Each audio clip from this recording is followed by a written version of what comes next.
بے شک خدا کرے پہنچ جائے جملہ یہ.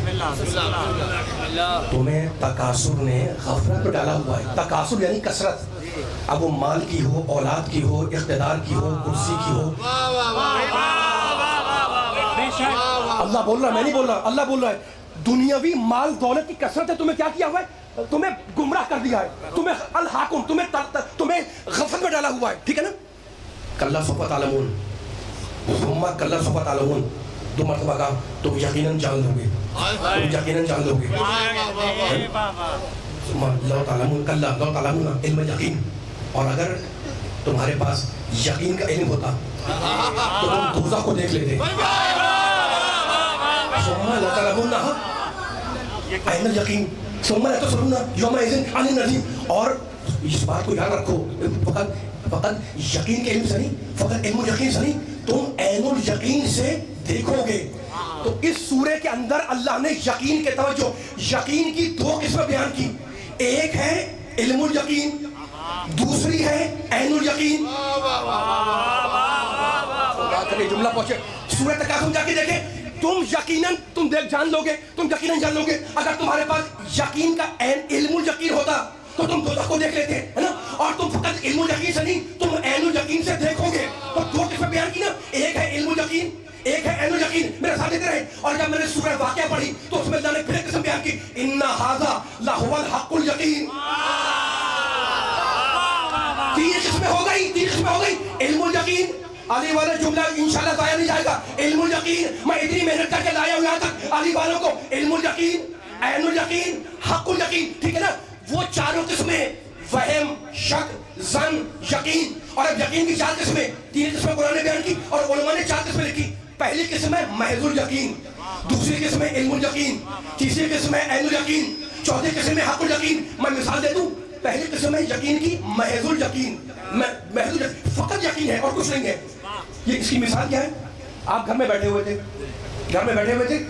کوئی دوست آپ کے بڑے معتبر وہ گھر میں آئے، سلام کیا، آپ بیٹھ گئے اور خبر دینے لگے کہ جناب فلاں مقام پر آگ لگی ہوئی ہے. دوست معتبر تھا، یقین آ گیا.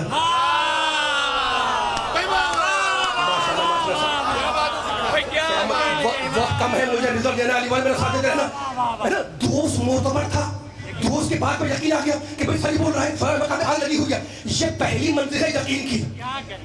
یہاں صرف یقین ہے، فقط یقین ہے، کوئی اور چیز نہیں ہے. ٹھیک ہے نا؟ پہلی منزل ہے یقین کی محض الیقین. دوست نے بولا یقین آ گیا. اور جب آپ گھر سے باہر نکلے تو آپ کا دھواں اٹھتا نظر آیا. اب جب دھواں اٹھتا نظر آیا تو آپ کو پھر یقین ہو گیا کہ جناب یقیناً یہاں پر آگ لگی ہے. آپ نے آگ کو دیکھا نہیں، آگ کے اثر کو دیکھا. مولا آباد رکھے، مولا سلامت رکھے میرے بزرگوں کو، میرے بچوں کو، نوجوانوں کو. آپ نے باہر نکل کے دھواں دیکھا، ہے نا؟ آگ نہیں دیکھی، دھواں دیکھ کے آپ نے اثر کو دیکھا اور اثر سے موسم کو پہچانا کہ دھواں اٹھا ہے تو لاکھوں کوئی یہاں پر آگ لگی ہوئی ہے. یہ دوسری منزل ہے، اس کا نام ہے علم الیقین. کہ اثر کو دیکھ کے آپ نے یقین حاصل کر لیا. ٹھیک ہے نا؟ اور اب جب آپ اس 4 دیواری میں جہاں آگ لگی تھی داخل ہوئے تو آپ نے شعلے بھڑکتے ہوئے دیکھے، اپنی آنکھوں سے دیکھا. یہ ہے عین الیقین. مولا آباد رکھے، سلامت رکھے. آپ نے گھر میں گھسنے کے بعد، داخل ہونے کے بعد اپنی آنکھوں سے آگ کو بھڑکتا ہوا دیکھا، اپنی آنکھوں سے شعلوں کو دیکھا. یہ ہے عین الیقین. آنکھ سے دیکھ لیا اور اب کسی بہادر نے بڑھ کر اس آگ میں ہاتھ ڈالا، اسے تجربہ کیا. یہ ہے حق الیقین. آگ کو، شعلوں کو برتنا. غور نہیں کیا آپ جملوں کے اوپر. شعلوں کو برتنا، شعلوں سے کھیلنا، آگ سے کھیلنا. کسی نے آگ میں ہاتھ ڈالا، اس نے تجربہ کیا. یہ ہے حق الیقین کی منزل. تو پہلی منزل محض الیقین، آخری منزل حق الیقین، ہے نا؟ جتنی منزلیں پائی جاتی ہیں یقین کی. اب مجھے یہ تو نہیں معلوم کہ کون سا انسان کس منزل پر یقین کے ہے، لیکن ہر انسان اس دنیا میں اپنی اپنی یقین کی منزلیں طے کر رہا ہے. یعنی جو جتنا معرفت الہی میں آگے جائے گا اتنی یقین کی منزل آگے بڑھتی جائے گی. جتنا معرفت الہی میں آگے جاؤ گے اتنا یقین کی منزلوں کو عبور کرتے جاؤ گے. تو ولی والے مجھے ایک منزل ایسی ملی جہاں یقین بھی ختم ہو جاتا ہے.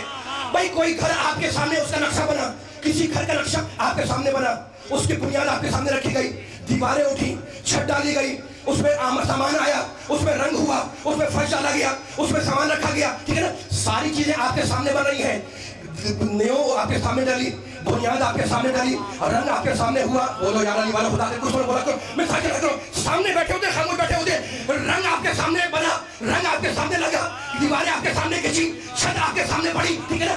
اب آپ کو کہا گیا جناب اس گھر سے نکل جائے, گھر میں داخلہ آپ کا بین نکال دیا گیا, آپ گھر سے نکل گئے تو آپ کے سامنے سب کچھ ہے نا. نقشہ آپ کے سامنے, تعمیر آپ کے سامنے, تزئین آپ کے سامنے, آرائش آپ کے سامنے, رنگ آپ کے سامنے, دیواریں آپ کے سامنے, چھت آپ کے سامنے, ٹھیک ہے نا. اب کچھ عرصے کے بعد بین اٹھا دیا جائے اور پھر آپ کو اس گھر میں داخل کیا جائے تو آپ کے یقین میں اضافہ ہوگا نہیں. لیکن سارا گھر آپ کے سامنے بنا تو جس کے سامنے پوری نقشہ ہو, اگر اس کے سامنے سے حجاب ہٹ جائے اس کے یقین میں اضافہ نہیں ہوتا.